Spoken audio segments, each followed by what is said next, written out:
Good morning બચ્ચા party. કેમ છો બધાય? મજામાં? ચાલો આજના લેક્ચરની શરૂઆત કરીએ. લાસ્ટ ટાઈમ આપણે જોયું હતું કે ભાઈ કોઈ પદાર્થ હોય, પદાર્થમાં દળનું વિતરણ સતત હોય. અસતત અને સતત કોને કહેવાય તમને સમજાવેલું હતું. તો જો દળનું વિતરણ સતત હોય તો એનું સેન્ટર ઓફ માસ કઈ રીતે ગોતવાનું, બરાબર? ચાલો હવે આજે વાત કરવાની છે નિયમિત ઘનતાવાળા અને નિયમિત આકારના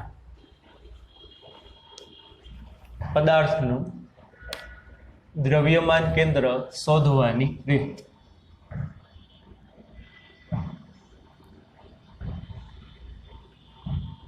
નિયમિત ઘનતા ધરાવતા તથા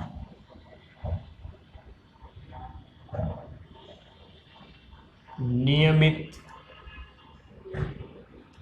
આકારના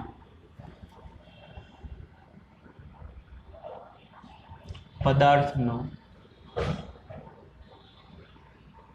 દ્રવ્યમાન કેન્દ્ર શોધવાની રીત. ઘનતા નિયમિત છે એનો મતલબ શું? કાલે આપણે બે દાખલા જોયા હતા. એક દાખલામાં એવું કીધું તો ઘનતા લેમડા બરાબર 2x છે. તો એનો મતલબ શું? જેમ જેમ સળિયાની લંબાઈ વધતી જશે એમ એનું દળ વધતું જશે. દળ અહીંયા ઓછું હશે, અહીંયા વધે વધે વધે વધે વધે વધે વધે વધે વધે વધે તે અનિયમિત ઘનતા કહેવાય. પણ જો આખા પદાર્થમાં દળનું વિતરણ સમાન રીતે હોય તો ઘનતા કેવી કહેવાય? નિયમિત કહેવાય. નિયમિત ઘનતાવાળા અને નિયમિત આકારના પદાર્થનું દ્રવ્યમાન કેન્દ્ર શોધવાની રીત સાવ સહેલું છે, બરોબર? આ પ્રકારના પદાર્થનું દ્રવ્યમાન કેન્દ્ર કે જેની ઘનતા નિયમિત હોય અને આકારે નિયમિત હોય, આ પ્રકારના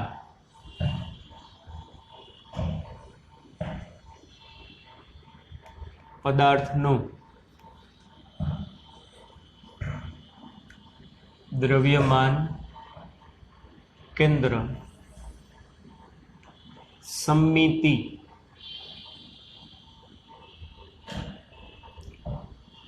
એટલે કે સિમેટ્રી. સમમિતિને ગુજરાતીમાં સમમિતિ કહેવાય, ઇંગ્લિશમાં શું બોલે? સિમેટ્રી. સમમિતિની રીતનો ઉપયોગ કરીને શોધવામાં આવે છે. સામાન્ય રીતે આ પ્રકારના મતલબ કે જેની ઘનતા નિયમિત હોય, આકારે નિયમિત હોય, સામાન્ય રીતે આ પ્રકારના પદાર્થના દ્રવ્યમાન કેન્દ્ર તેના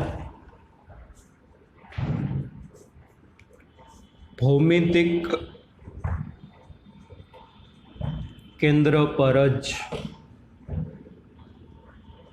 આવેલા હોય છે.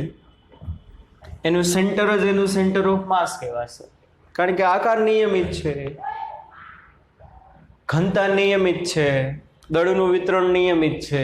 મતલબ માની લો કોઈ ચોરસ હોય, આકાર નિયમિત હોય, દળનું વિતરણ નિયમિત છે, એટલે કે ઘનતા નિયમિત છે, તો એનું સેન્ટર જ શું કહેવાશે? એનું સેન્ટર ઓફ માસ. સિમ્પલ.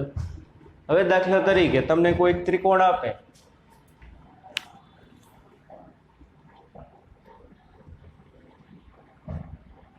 આ રીતે, તો તમે ઇઝીલી કહી શકો કે ભાઈ આ ત્રિકોણનું દ્રવ્યમાન જો એનો આકાર નિયમિત છે, અનિયમિત આકાર નથી. આખા પદાર્થમાં દળનું વિતરણ સમાન છે, તો એનું સેન્ટર ઓફ માસ ક્યાં હશે? એના સેન્ટર ઉપર જ. પણ બાય સિમેટ્રી મેથડ તમે વિચારો તો તમે એમ કહી શકો કે આ ત્રિકોણ કેવી રીતે બન્યો હશે? કેવી રીતે બન્યો હોય? નીચે એક લેયર, એની ઉપર બીજું લેયર, એની ઉપર ત્રીજું, ચોથું, પાંચમું. પહેલા હું તમને માની લ્યો એક ચોરસ દિવાલ માટે સમજાવું. માની લ્યો એક ચોરસ દિવાલ છે, આમ જાઉં પછી આ વધુ ખબર પડશે આમાં. તો આ ચોરસ દિવાલ જે છે એ કેવી રીતે બનશે બોલો? નીચે એક ઈંટનું લેયર હોય, એની ઉપર બીજા ઈંટનું લેયર હોય, એના ઉપર ત્રીજી ઈંટનું લેયર હોય, એના ઉપર ચોથું, પાંચમું. આવા ઘણા બધા ઈંટના લેયર એકબીજા ઉપર ભેગા થાય અને એક ચોરસ અથવા તો લંબચોરસ શું બનાવે? દિવાલ બનાવશે. હવે શું કરવાનું? આ બધા લેયરનું સેન્ટર લેવાનું. શું લેવાનું? આ બધા લેયરનું સેન્ટર. તો પહેલા લેયરનું સેન્ટર, આ બીજાનું, ત્રીજાનું, ચોથાનું, પાંચમાનું, છઠ્ઠાનું, સાતમાનું, આઠમાનું. બધા લેયરના સેન્ટર થઈ ગયા કે નહીં? અથવા તો એમ વિચારાય આ દિવાલ બની કેવી રીતે હશે? પહેલું લેયર, બીજું લેયર, ત્રીજું, ચોથું, પાંચમું. અથવા તો શું કરે? જનરલી આમ જ બનાવે, પહેલા પહેલું ઈંટનું લેયર, બીજું, ત્રીજું, ચોથું. પણ માની લો પહેલા આમ ઊભું પહેલું લેયર, બાજુમાં બીજું, ત્રીજું, ચોથું. એમ વિચારી શકાય. પહેલું ઈંટનું લેયર આમ બનાવી દઈએ, 1 2 3 4 5 6 7. બાજુમાં બીજું લેયર બનાવે, આ ત્રીજું, આ ચોથું. આવી રીતે બાજુમાં ઘણા બધા લેયર શું કરે? બનાવે, અને એક સરસ મજાની દિવાલ બની જશે કે નહીં? હવે આ બધા લેયરના સેન્ટર લેવાના. તો શું થશે? પહેલા તમે જે વિચાર કર્યો તો આડું આડું આડું આડું, એ બધાના સેન્ટર, અને ઊભું ઊભું ઊભું ઊભું, એ બધાના સેન્ટર. જે જગ્યાએ છેદે ને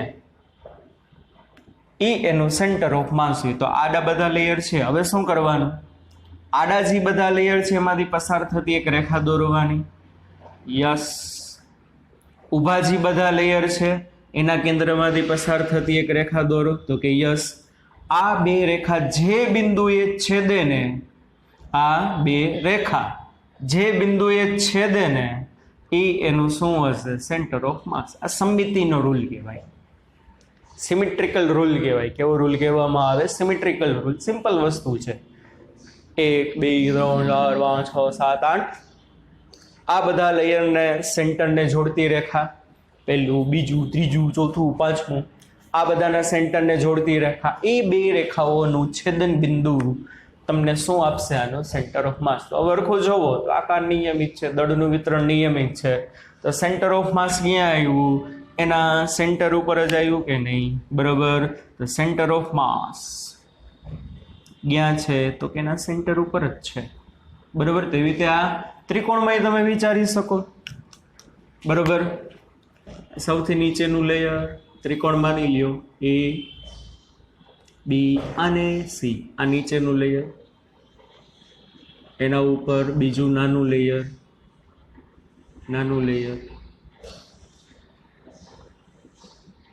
આ રીતે.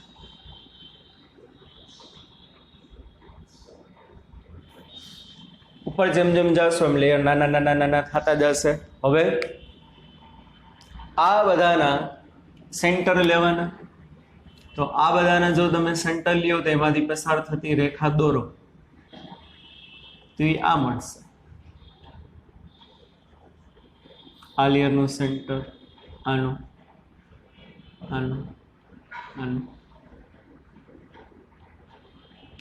બધા લેયરના સેન્ટરમાંથી પસાર થતી રેખા દોરો તો આ એડી મળે. પણ એડીને કહેવાશે શું? આપેલા ત્રિકોણની મધ્યગા ભૂમિતિમાં આવી ગયું. આ શું કહેવાશે? એડી શું કહેવાશે? ત્રિકોણ એબીસી ની મધ્યગા કહેવાય. તમે આવું વિચાર્યું, મે બી ત્રિકોણ જે બહેનો હશે આ રીતે બહેનો હોય કે નહીં? આમ લીધું, તમે માની લો પેલા આ લેયર, આ લેયર, હજુમાં બીજું લેયર, આ ત્રીજું, ચોથું. ગમે રીતે તમે બનાવી શકો. આ રીતે એક પછી એક લેયર મૂકતા જાઓ.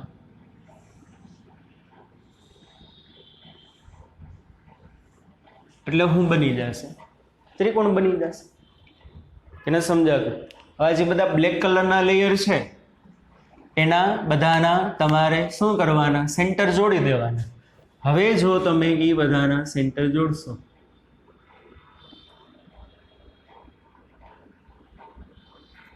બરોબર, આ બધાના તમે શું કરો? સેન્ટરમાંથી પાસ થતી એક રેખા દોરવાની. તો બધાના સેન્ટરમાંથી પસાર થતી આ શું કહેવાશે? રેખા કહેવાશે કે નહીં? આ રેખા એના શિરોબિંદુમાંથી નીકળીને અહીંયા છેદે છે, માની લેવા ઈ. તો સીઈ ને પણ શું કહેવાય? એબીસી ત્રિકોણની મધ્યગા કહેવાય. શું કહેવામાં આવે? મધ્યગા. ત્રીજી શક્યતા હું આમ વિચારી શકું, ring ring ring ring ring ring ring ring ring, આમ વિચારી શકો. પહેલું લેયર, બીજું, ત્રીજું, ચોથું, પછી બધા લેયરના તમે સેન્ટરને જોડી દેશો એટલે પાછી એક આ રીતે મધ્યગા નીકળશે કે નહીં? બીએફ. આ શું કહેવાશે? આપેલા ત્રિકોણની મધ્યગા. તો જો કોઈ ત્રિકોણ હોય, ત્રિકોણની ત્રણેય મધ્યગા જે બિંદુએ છેદે, અહીંયા આ પહેલી મધ્યગા, આ બીજી, આ ત્રીજી, બધી મધ્યગા અહીંયા છેદે છે કે નહીં? તો મધ્યગા જ્યાં છેદશે સમિતિના નિયમ અનુસાર એ જ એનું શું કહેવાશે? સેન્ટર ઓફ માસ. પણ ભૂમિતિના નિયમ અનુસાર એ જ એનું શું કહેવાય? સેન્ટર એ કહેવાય. હે વાલા બાળકો, સમજાય છે કે નહીં? સમિતિનો રૂલ, બસ, એમાં બીજું કાંઈ જાજુ નથી. બરોબર, માની લ્યો આ કોઈ એક સર્કલ છે, દળનું વિતરણ નિયમિત છે. કેવી રીતે બન્યું હશે વિચારી શકો. આ એક લેયર, ઉપર બીજું, ત્રીજું, આ રીતે જુદા જુદા લેયર તમે એકબીજા ઉપર શું કરતા જાઓ? મૂકતા જાઓ. પછી શું કરો? બધાના સેન્ટરને જોડી દો. બધાના સેન્ટરને જોડો, બધા લેયરના. તો બધા લેયરના સેન્ટરમાંથી પસાર થતી એકમે હું દોરી? રેખા દોરી. અથવા એમે વિચારાય આ સર્કલ કેમ બન્યું હશે? ઘણી શક્યતા. આમાં so many possibilities are there. આ રીતે બન્યું છે. આ ઊભા બધા લેયર છે, એના સેન્ટરને જોડી દેશો એટલે આ રેખાએ કામ મળશે. બધા લેયરના સેન્ટરને જોડી દઈએ તો આડા અને ઊભા લેયરના સેન્ટરોમાંથી પસાર થતી રેખા ઓ જે બિંદુએ છેદે એ એનું વર્તુળનું સેન્ટર એ કહેવાય. ભૂમિતિના નિયમ અનુસાર અને ફિઝિક્સના નિયમ અનુસાર એનું શું કહેવાશે? સેન્ટર ઓફ માસ. બસ, બીજું કાંઈ નથી આમાં. સમજાણું વાલા બાળકો? આવડું આ છે ઉદાહરણ 2 છે ટેક્સ્ટ બુકમાં. ઉદાહરણ 1 હોમવર્કમાં કરવાનું. આવડું આ ટેક્સ્ટ બુક અનુસાર ઉદાહરણ નંબર તમારું 2 છે. ચાલો,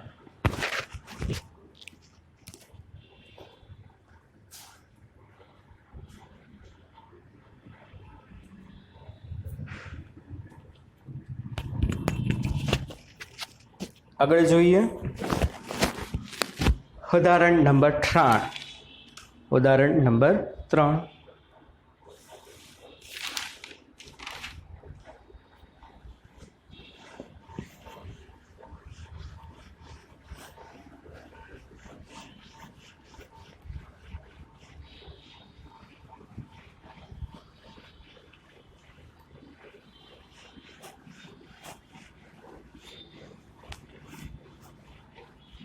ઉદાહરણ નંબર 3 માં એક એલ આકારની તકતી આપેલી છે. તકતી એટલે કે પ્લેટ. ઉદાહરણ 3 માં એક એલ શેપની બરાબર શું આપેલી છે? તમને એક પ્લેટ આપેલી છે.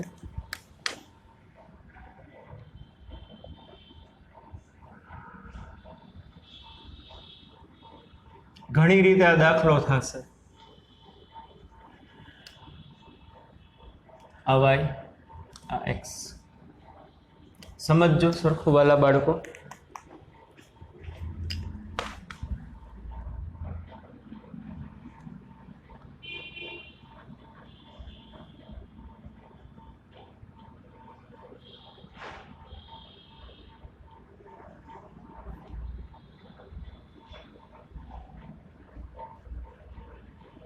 આ રીતે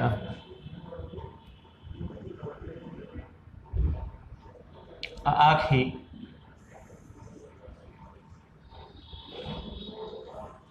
એલ આકારની એક પ્લેટ એટલે કે શું છે? તો કે એક આ તકતી છે એલ શેપની. ચાલો હવે આ બિંદુના અહીંયા આપ્યા છે 0 0. પછી અહીંયાથી આ બિંદુના અહીંયા આપ્યા છે 1 0. પછી આ બિંદુના અહીંયા આપ્યા છે 2 0. આ બિંદુના અહીંયા આપ્યા છે 2 1. આ બિંદુના અહીંયા આપ્યા છે 1 1. આ બિંદુના અહીંયા આપેલા છે 1 2. આ બિંદુના અહીંયા આપેલા છે 2 0. રેવડી એટલું? ચાલો હવે જો બે રીતે થશે. કેટલી રીતે થશે? તમારે બે રીતે. આપણે એનો દ્રવ્યમાન કેન્દ્રના યામ ગોતવાના છે. ઉદાહરણ નંબર 3 માં શું? ફાઇન્ડ ધ સેન્ટર ઓફ માસ. દ્રવ્યમાન કેન્દ્ર આનું ક્યાં આવેલું હશે? માની લો ચોરસ તકતી હોત તો આટલો ભાગ અહીંયા હોત, તો ચોરસ તકતી હોત તો અહીંયા સેન્ટરમાં હોત કે નહીં? વચ્ચો હોત. એક એક ઉપર હોત. જ્યાં હોત એનું એક એક ઉપર. અને ચોરસ તકતી નથી, આટલો ભાગ આમાંથી કાપી નાખ્યો ચોરસમાંથી, લાયલ શેપ બની ગયો. હવે હું તમને બે રીત કરાવું. જો પહેલા ટેક્સ્ટ બુકમાં કર્યું છે. આ એલ શેપની જે તકતી છે એની અંદર તમે હરખું જોવો ને તો તમને 3 ચોરસ દેખાશે. કેટલા ચોરસ દેખાશે? 3. અહીંથી લાઈન આમ ખેંચી લ્યો, અહીંથી લાઈન આમ ખેંચી લ્યો તો આ પહેલું, આ બીજું, આ ત્રીજું. 3 ચોરસ દેખાણ. સિમ્પલ. અને દળનું વિતરણ તો નિયમિત છે, તો બધા ચોરસ કેટલાના છે જોવો જોઈએ. આ 1 છે, આ 0, આ 1, એટલે એની લંબાઈ કેટલી? 1. આની પહોળાઈ કેટલી? 1. કારણ કે આ જો હાઈટ કેટલી આપેલી 1. આની લંબાઈ કેટલી? 1. 2 માંથી 1 જાય એટલે 1. આની પહોળાઈ કેટલી? 1 માંથી 0 જાય, અને આમ છે 2 1. એટલે આ 1 થશે, આ એટલું થશે. આ લંબાઈ 1, આ વાય આમ 2 માંથી 1 જાય એટલે 1, એટલે પહોળાઈ. એટલે બધા ચોરસ જે છે 3 ચોરસ દેખાશે તમને. બરાબર. તો ટેક્સ્ટ બુકમાં આપેલું છે એ પ્રમાણે આપણે પહેલા જોઈ તો 3 ચોરસ છે, 1 2 અને 3. તો સમિતિના રૂલનો ઉપયોગ કરીને પહેલા તમારે શું કરવાનું? બધા ચોરસના કેન્દ્રના યામ ગોતવાના. શું કરવાનું? બધા ચોરસના કેન્દ્રના યામ. આ પહેલું ચોરસ, આ બીજું ને ત્રીજું. 3 ચોરસ છે. બરાબર. ચાલો આકૃતિમાં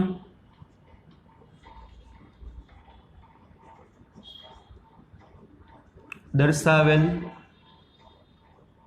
ત્રણેય ચોરસના પરિમાણ સમાન. પરિમાણ એટલે લંબાઈ અને પહોળાઈ. પરિમાણ એટલે લંબાઈ અને પહોળાઈ સમાન હોવાથી તેમના દળ M1 બરાબર M2 બરાબર M3 બરાબર M સમાન હશે, બધાના દળે સરખા હશે. આ ટાઈપના દાખલા હશે સમમિતિ વાળા જ હશે. સમમિતિ મતલબ બધી રીતે સમમિતિ ધરાવે, દળ સમાન હોય, લંબાઈ પહોળાઈ સમાન હોય, બધું સમાન હોય. ચાલો તો પેલું ચોરસ એકના મેથડ યાદ રાખવાની છે, કેન્દ્રના યામ. ચાલો પેલું ચોરસ છે એના સેન્ટરના યામ. હવે જુઓ આ બિંદુના યામ શું છે? 1 1. તો આ શું થશે? આ બિંદુ આવેલું છે y અક્ષ ઉપર એટલે x યામ 0. આ બિંદુ આવેલું છે y અક્ષ ઉપર એટલે x યામ 0 અને y યામ આનો જે હતો એ, કારણ કે બે બિંદુ એક જ હાઈટ ઉપર છે તો આનો y યામ 1 છે તો આ 1 થશે. ચાલો આ ચોરસનું સેન્ટર અહીંયા ક્યાં કરશે? કે નથી સમજાવતું? આ ચોરસનું સેન્ટર અહીંયા ક્યાં કરશે? તો અહીંથી જો અહીંયા જાઓ તો આનો એક્સિયમ ક્યાં થાય? 0 અને 1 ની વચ્ચે એટલે 0.5. અહીંથી બોલો 0 અને 1 ની વચ્ચે એટલે 0.5. તો એ ચોરસ એકના કેન્દ્રના યામ 1/2 1/2. સિમ્પલ. ચાલો પછી ચોરસ બેના કેન્દ્રના યામ. ચાલો આ બીજું ચોરસ. હાલો આનું સેન્ટર અહીંયા હશે આ.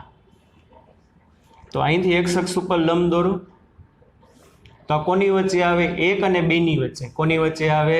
1 અને 2 ની વચ્ચે. તો 1 અને 2 ની વચ્ચે તો 1.5 થાય. 1.5 એટલે 3/2. અને y યામ માટે ડંગ ડંગ ડંગ ડંગ ડંગ ડંગ ડંગ ડંગ ડંગ ડંગ ડંગ ડંગ ડંગ ડંગ અહીંયા અડે. અહીંયા અડે એટલે 0 અને 1 ની વચ્ચે એટલે અડધું થાય. સમજાય છે વાલા બાળકો? ચાલો પછી ચોરસ ત્રણના કેન્દ્રના યામ. ચાલો શું થાય? ચોરસ ત્રીજું એનું સેન્ટર અહીંયા. હવે અહીંથી તમે x અક્ષ ઉપર લંબ દોરો ડંગ ડંગ ડંગ ડંગ ડંગ ડંગ ડંગ ડંગ ડંગ ડંગ ડંગ અહીંયા આવે 0 અને 1 ની વચ્ચે. કોની વચ્ચે આવશે? અહીંયા કંઈક યામ લખવામાં ભૂલ છે. આવે 0 2. y અક્ષ ઉપર છે એટલે x યામ 0 હોય બરોબર. અને આનો y યામ કેટલો હશે? આ બે એક જ હાઈટે છે, આ બે છે તો આ બે. તો ચાલો આ જે ચોરસ છે એનું આ સેન્ટર, એનું સેન્ટર કોની વચ્ચે આવ્યું કહેવાય? 0 અને 1 ની વચ્ચે. આ બિંદુના યામ 0, x યામ 0, y યામ 1 એટલે કેટલું થાય? અડધું. ચાલો y યામ કેટલો થાય? અહીંથી અહીંયા અડે અહીંયા. તો આ બિંદુ ક્યાં આવ્યું કહેવાય? 1 અને 2 ની વચ્ચે. તો 1 અને 2 ની વચ્ચે એટલે 1.5 એટલે 3/2. બસ થઈ ગયો દાખલો. ટેક્સ્ટ બુકમાં અલગ અલગ ગોઈતું છે x યામ અને y યામ. ચાલો શું થશે? દ્રવ્યમાન કેન્દ્રનો x યામ શું થાય? xm બરાબર m1 x1 m2 x2. 3 કોણ એટલે 3 ચોરસ કહેવાય. સિસ્ટમ 3 ચોરસની બનેલી કહેવાય. છેદમાં m1 plus m2 plus m3. તો સિમેટ્રી મેથડમાં કરવાનું શું? x1 x2 અને x3 એટલે એના સેન્ટરના યામ મૂકવાના. સિમેટ્રી મેથડમાં કરવાનું શું? x1 x2 અને x3 એટલે એના સેન્ટર એટલે કેન્દ્રના યામ મૂકવાના. ચાલો અહીંયા શું થાય? m પહેલાના કેન્દ્રના યામ x યામ 1/2 પ્લસ બીજાનું દળ m એના કેન્દ્રના યામ x યામ 3/2 પ્લસ ત્રીજાનું દળ m એના કેન્દ્રનો x યામ 1/2 ગુણ્યા 1/2 છેદમાં m plus m m common છેદમાં 3m કૌંસમાં વધે હું 1/2 3/2 1/2. કે નથી સમજાતું? કેન્સલ તો કે હા. બધાના છેદ સરખા છે, 2 2 2 એટલે ડાયરેક્ટ અંશનો સરવાળો 3 ને 1 4 ને 1 5 5/2 એમ કેન્સલ 5/2/3 એટલે આવશે 5/6 દ્રવ્યમાન કેન્દ્રનો એક્સયામ શું આવશે 5/6 ચાલો પછી દ્રવ્યમાન કેન્દ્રનો વાયયામ દ્વિપારિમાણિક પદાર્થ છે YCM બરાબર M1Y1 M2Y2 M3Y3 by M1 plus M2 plus M3 ચાલો M1 એટલે M પેલા ચોરસનો વાયયામ 1/2 પ્લસ M2 એટલે M બીજા ચોરસનો વાયયામ 1/2 પ્લસ M3 એટલે M ત્રીજા ચોરસનો વાયયામ 3/2 છેદમાં બધાના દળનો સરવાળો M plus M plus M ઉપર બધા આગળ M છે કોમન અને છેદમાં 3M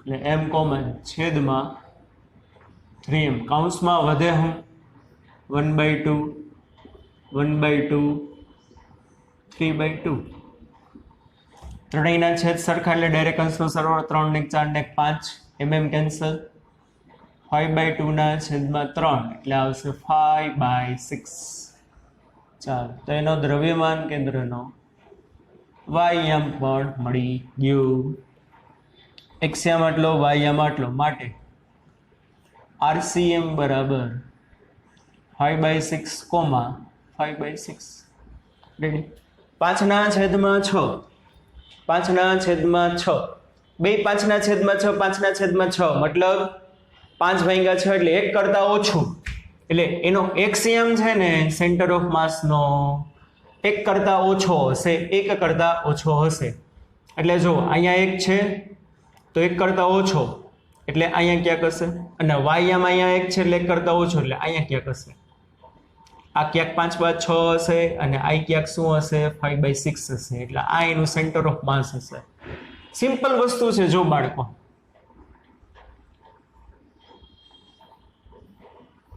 આ રીતે હોત 1 2 3 4 ચોરસ હોત તો સેન્ટર ઓફ માસ અહીંયા જ હોત કે નહીં હવે અહીંથી તમે આટલું દળ કાઢી લીધું તો યાદ કરો મેં તમને કીધું હતું જે બાજુથી દળ ઘટાડો ને એના કરતાં વિરુદ્ધ દિશામાં જાય રિફિલમાં હું હતું યાદ છે ને પહેલા બીજા લેક્ચરમાં જ કીધું હતું રિફિલમાં શરૂઆતમાં સેન્ટર ઓફ માસ વચ્ચોવચ હોય હવે જેમ જેમ રિફિલનો ઉપયોગ થાય એમ પાછળથી દળ ઘટે તો જે બાજુથી દળ ઘટે એના કરતાં વિરુદ્ધમાં જાય તો દળ પાછળથી ઘટે સેન્ટર ઓફ માસ આ બાજુ શિફ્ટ થાય સમજો આખું ચોરસ હોત 1 2 3 4 પણ આમાં તો એનો એલ શેપ છે તો સેન્ટર ઓફ માસ અહીંયા હોત પણ અહીંથી તમે આટલો કટકો કાઢી લીધો તો જે બાજુથી કટકો કાઢ્યો ને એના કરતાં અપોઝમાં જાય એટલે આમ નીચે જ હશે અહીં ક્યાંક આવશે આવ્યું કે નહીં અહીંયા ક્યાંક એનું શું આવ્યું તો કે સેન્ટર ઓફ માસ 5/6 5/6 ડાયરેક્ટ કરી શકો શું ડાયરેક્ટ વાલા બાળકો RCM બરાબર M1 R1 સદિશ આટલું લાંબુ ના કરવું હોય તો M2 R2 સદિશ ટેક્સ્ટ બુકમાં આટલું લાંબુ કર્યું છે M3 R3 સદિશ ના છેદમાં M1 plus M2 plus M3 ચાલો M1 એટલે M પહેલા કણના કેન્દ્રના યામ એટલે એનો સ્થાન સદિશ લઈ લેવાનો 1/2 1/2 રેડી પ્લસ M બીજા માટે હું આવ્યું હતું 3/2 1/2 પ્લસ M ત્રીજા માટે હું આવ્યું હતું 1/2 3/2 કોમા છેદમાં M plus M રેવડી M common છેદમાં ત્રણેય દળનો સરવાળો એટલે 3M ચાલો મોટા કૌંસમાં પહેલા કૌંસમાં બધાના એક્સયામનો સરવાળો 1/2 વત્તા 3/2 વત્તા 1/2 એ જ આવ્યું કે નહીં 1/2 વત્તા 3/2 વત્તા 1/2 એટલે 5/6 કોમા વાયએમનો સરવાળો 1/2 1/2 3/2 એ જયું કે નહીં? 1/2 1/2 3/2 અહીંયા શું આવશે? 5/6 રેવડી? હા કે ના? એમ કેન્સલ, એમ સોરી 1/2 3/2 5/2 એટલે આ 5/2 આવે. આ શું આવશે? 5/2 આવે. એમ કેન્સલ. 3 આના છેદમાં જાય, આના છેદમાં જાય, 3 આના છેદમાં જાય, આના છેદમાં જાય, એટલે 5/6 કોમા 5/6 ડાયરેક્ટ ફોર્મ્યુલામાં મૂકીને પણ ગણી શકો. બે અલગ અલગ ના કરો તો પણ ચાલે. ઓકે વાલા બાળકો,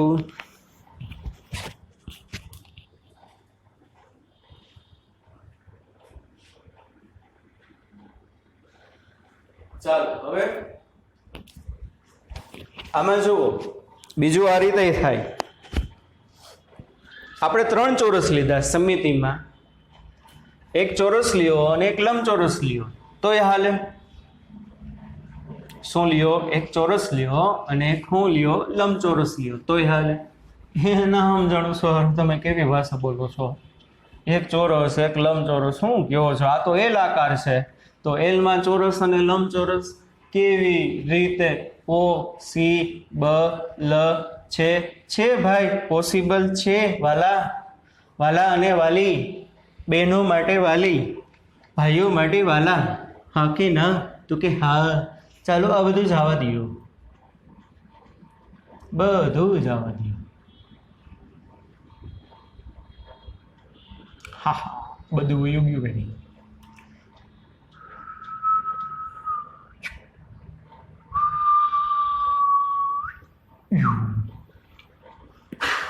હાલો, હવે દેખાય છે એક ચોરસ અને એક લંબચોરસ? યસ. ચાલો અહીંથી એક લાઈન અહીં ડ્રો કરી નાખો. એટલે આ એક લંબચોરસ થઈ ગયું અને એક આ ચોરસ થઈ ગયું, પૂરું. બસ શું કરવાનું? આ એક લંબચોરસ થયું અને ચોરસ થયું. પણ હવે જુઓ, આ લંબચોરસનું દળ કેટલું થશે આ યાદ રાખજો. ઓમાં 3 ચોરસ હતા, એમ, પણ આ લંબચોરસ કેવી રીતે બન્યું છે? 2 ચોરસ ભેગા થઈને, એટલે લંબચોરસ નું દળ ટુ હેમ ખેંડ્રના યામ ઠેના ખેંડ્રના યામ. એનું કેન્દ્ર અહીંયા ક્યાંક હોય. યસ કે નો બચ્ચા બલ્ટી? યસ. તો કેન્દ્રમાંથી એક શખ્સ ઉપર લંબ દોરો, અહીંયા આડે. એક્ઝેક્ટ ગયા આડે 1 ઉપર એટલે 1. વાય એક્સ ઉપર લંબ દોરો એટલે અહીંયા આડે 1 અને 0 ની વચ્ચે એટલે વાય એમ કેટલો થાય? 1/2. સિમ્પલ. ચાલો ચોરસ, ચોરસ, ચોર આવ્યો, ચોરસ નું દળ એમ થાય. એકલું ચોરસ છે બિચારું. છાલ ઠેના ખેંડ્રના યામ. What is the centre of the ચોરસ? ચાલો આ એનું સેન્ટરમાંથી એક શખ્સ ઉપર લંબ દોડો તો અહીંયા 0 અને 1 ની વચ્ચે અડે એટલે 1/2. ચાલો વાયામ એટલે અહીંયા 1 અને 2 ની વચ્ચે અડે, 1 અને 2 ની વચ્ચે એટલે 3/2. દોઢ થાય કે નહીં? થઈ ગયું. ચાલો શું થઈ ગયું? તો કે RCM બરાબર. અત્યારે 2 જ વસ્તુ છે, એક લંબચોરસ છે, એક ચોરસ છે, એટલે M1R1 plus M2R2 by M1 plus M2. ચાલો M1 એટલે ચોરસનું દળ હેમ, R1 એટલે એના યામ 1 + 1/2 પ્લસ M2 એટલે ચોરસનું દળ M, એના યામ 1/2 3/2 ના છેદમાં M પ્લસ M, સોરી પેલાનું દળ 2M. ચાલો ઉપરથી શું થશે? તો કે ભાઈ છે ને ઉપરથી M કોમન આવે. શું કોમન આવે? M છેદમાં 3M. આ બગડો આની અંદર જાય, બગડા બાપુ અંદર જાય તો 2 × 1 એટલે 2, 2 × 1/2 એટલે 1. હા કે ના? 2 × 1 એટલે 2, 2 × 1/2 એટલે 1 પ્લસ એમ તો બહાર આવી ગયો છે 1/2 3/2 પૂરું. ચાલો કેન્સલ. એક્સિયમનો સરવાળો 2 + ½